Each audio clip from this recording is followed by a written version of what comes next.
تو جو پاک چیزیں ہم نے تمہیں بخشی ہیں انہیں بے تکلف کھاؤ اور اللہ کا شکر ادا کرو۔ یعنی اگر تم ایمان لا کر صرف خدائی قانون کے پیرو بن چکے ہو جیسا کہ تمہارا دعویٰ ہے، تو پھر وہ ساری چھوت چھات اور زمانہ جاہلیت کی وہ ساری بندشیں اور پابندیاں توڑ ڈالو جو پنڈتوں اور پروہتوں نے، ربیوں اور پادریوں نے، جوگیوں اور راہبوں نے اور تمہارے باپ دادا نے قائم کی تھی۔ جو کچھ خدا نے حرام کیا ہے اس سے تو ضرور بچو، مگر جن چیزوں کو خدا نے حلال کیا ہے انہیں بغیر کسی کراہت اور رکاوٹ کے کھاؤ پیو۔ اسی مضمون کی طرف نبی صلی اللہ علیہ وسلم کی وہ حدیث بھی اشارہ کرتی ہے کہ جس میں آپ صلی اللہ علیہ وسلم نے فرمایا، من صلی صلواتنا واستقبل قبلتنا واکل ذبیحتنا فذلک المسلم، یعنی جس نے وہی نماز پڑھی جو ہم پڑھتے ہیں اور اسی قبلے کی طرف رخ کیا جس کی طرف ہم رخ کرتے ہیں اور ہمارے ذبیحے کو کھایا، وہ مسلمان ہے۔ مطلب یہ ہے کہ نماز پڑھنے قبلے کی طرف رخ کرنے کے باوجود ایک شخص اس وقت تک اسلام میں پوری طرح جذب نہیں ہوتا جب تک وہ کھانے پینے کے معاملے میں پچھلی جاہلیت کو توڑ نہ ڈالے اور ان توہمات کی بندشوں سے آزاد نہ ہو جائے جو اہل جاہلیت نے قائم کر رکھی تھی، کیونکہ اس کا ان پابندیوں پر قائم رہنا اس بات کی علامت ہے کہ ابھی تک اس کے رگو پے میں جاہلیت کا زہر موجود ہے۔ انما حرم علیکم المیتۃ والدم ولحم الخنزیر وما اہل بہ لغیر اللہ فمن اضطر غیر باغ ولا عاد فلا اثم علیہ ان اللہ غفور رحیم۔ اللہ کی طرف سے اگر کوئی پابندی ہے تو وہ یہ ہے کہ مردار نہ کھاؤ،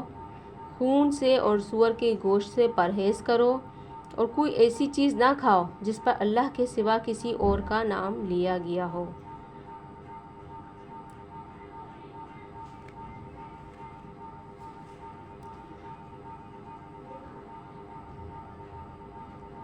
اب یہاں پہ فرمایا جا رہا ہے کہ اس کا یہاں پہ جو اطلاق ہو رہا ہے اس جانور کے گوشت پر بھی ہوتا ہے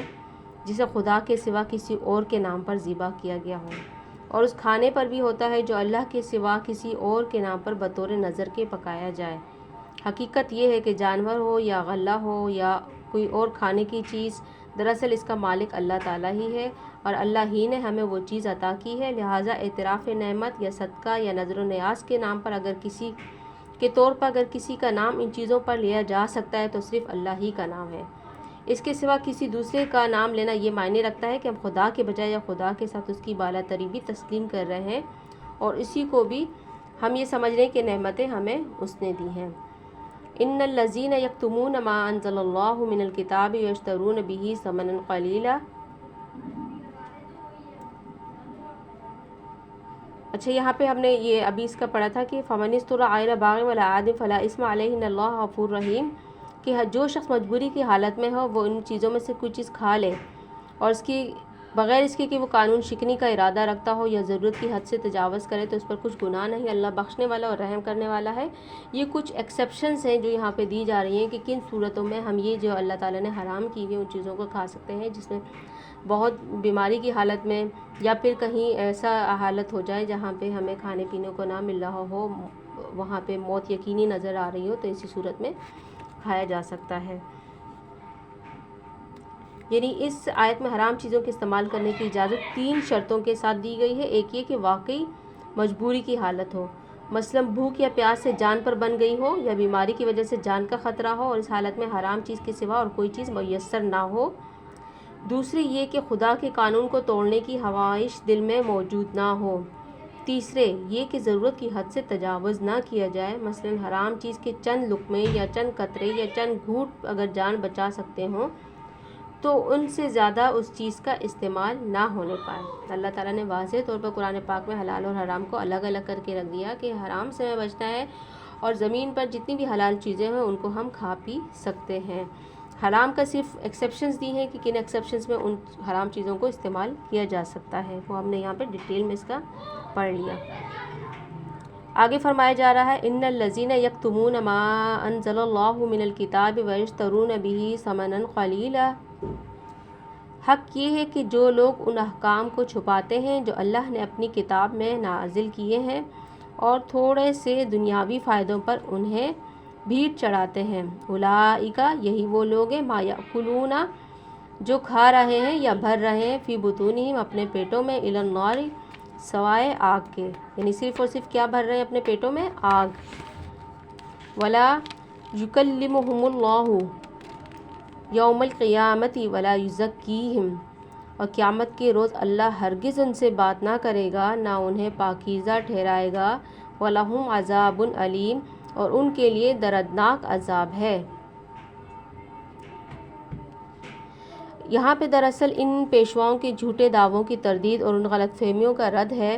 جو انہیں عام لوگوں میں اپنے متعلق پھیلا رکھی ہیں۔